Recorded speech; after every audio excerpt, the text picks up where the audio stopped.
नाम पूजा प्रियदर्शिनी ग्राम बड़बेणाकुदी एवं मोर पिता नाम मदन सुंदर सेठी एवं माता नाम गोलाप सेठी। अल्लानाथ दंडामूलक महाविद्यालय पढ़ुली मोर मार्क 530। यार श्रेय मु कॉलेज समस्त टीचर मानक दबाक चाहूँगी या सहित मुख्य श्रेय मु आशीर्वाद स्टडी कॉम्प्लेक्स अध्यक्ष देव सार को देवाक चाहूँगी। बापा आमर अधिक साहय आज्ञा ए देव सार बहुत बड़ अवदान अच्छी से ही अधिक परिश्रम करके मत एत बाट पर्यटन आनी। प्लस टू टपर है आमर ग्रेजुएशन सारिकी गोटे अध्यापिका होगा चाहूँ। मो नाम मदन सुंदर सेठी मो घर बड़बेणाकुदी पोस्ट भुवनपुर। बहुत खुशी अच्छी आउ कि आम आशा चाहूँ टे रिजल्ट भल करने मु जड़े सिक्यूरीटी गार्ड भाव में ड्यूटी करी एतटा पैसा तो इनकम आम पाखे ना मध्यवित्त परिवार आम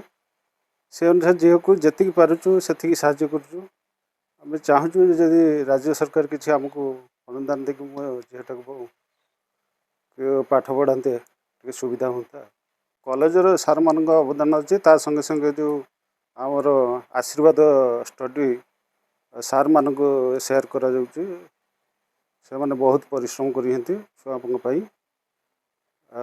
झीटी से कृतकार्य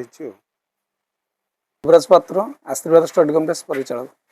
पूजा सहित मोर तो साक्षात हो नाला किंतु बापा प्रथम करी मो पाक नहीं जाते केमती भल पाठ पढ़ो भविष्य में गोटे चाकरी कर विश्वास नहीं कि मो पाक जाते आ से विश्वास जो मुझे पाठ पढ़ी पारी से बड़ कथा। जो कोचिंग सेंटर जाए आशीर्वाद स्टडी कॉम्प्लेक्स से पाठ पढ़ा बेले साधारणतः आम प्रथम पढ़ाऊ तापर नोट डाकू नोट डाकी सारा परीक्षा करूँ परीक्षा पर ग्रेडेसन करूँ ग्रेडेसन रे से सब माने एते कॉन्फिडेंस भाव नंबर रखी न थाए किंतु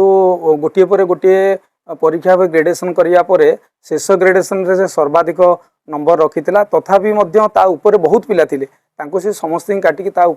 ब्रह्मगिरी आज इज्जत रखीदे ब्रह्मगिरी 530 नंबर से रखी मेट्रिक जो रखी 507 नंबर किंतु प्लस टू रे 530 नंबर रखी कृतज्ञता देवी जगन्नाथ अल्लानाथ करंतु उत्तर उत्तर तार कामना कर मु विश्वास रखी